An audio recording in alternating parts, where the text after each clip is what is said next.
At 27 years old, I had what most people dream about: a $180,000 a year job with benefits, an engineering degree. I was moving up the ladder. My wife was impressed. My parents were proud. My in-laws bragged about me. But deep down, it's not what I wanted. I wanted something big. I wanted freedom, baby. I wanted to live my life like I wanted to live it. Travel, clothes, people, friends, whatever. So I quit.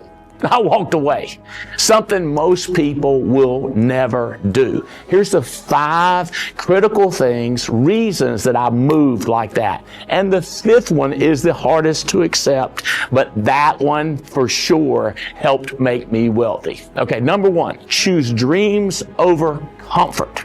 See, comfort will kill more dreams than failure ever will. I couldn't stay in that cozy little job, in the safe little promotions, 5%, 10%, no. Plaques, all these little things they give you.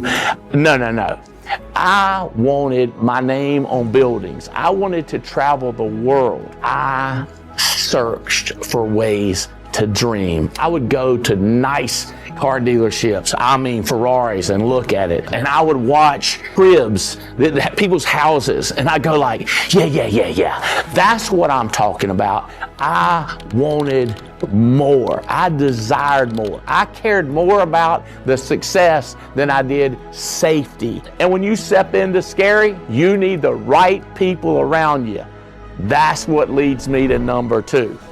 I found mentors who believed before I did.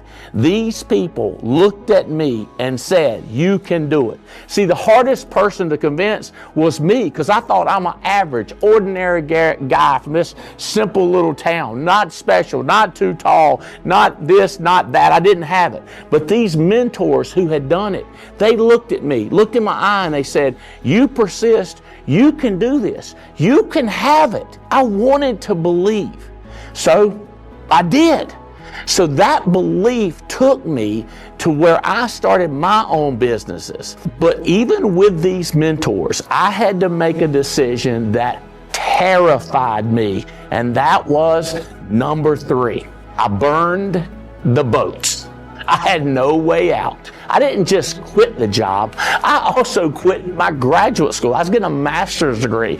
My mentors, the people that were successful, they said, you don't need that. What you're going to need is work, and we're going to teach you, and the books are going to teach you what you need to do, not a master's degree in business. And that's what most people will never do. They will keep one foot in the safe zone, one foot on first base. They'll try to tiptoe towards success, and that's not going to work. I cut the rope. I burned the boats. I burned the bridges. There was no plan B. I was focused because success was non-negotiable. For me, it was success or death, and I would take it to the limit no matter what. And once I did that, I doubled down on what most people laugh at, but this part made me millions. I invested in growth, not toys. I poured every dime into books, seminars, training, and travel. People said, that's a scam. I said, no, this is my school. It's not a school. It's not a scam. It's my school. I'm learning. See, most people, they think everything's a scam. Oh, they're just trying to make money. They're trying to take advantage of you. Because, see, these people are so selfish, so they think the mentors are selfish. I think I want to help people, so I assume they want to help me. I went with a positive route.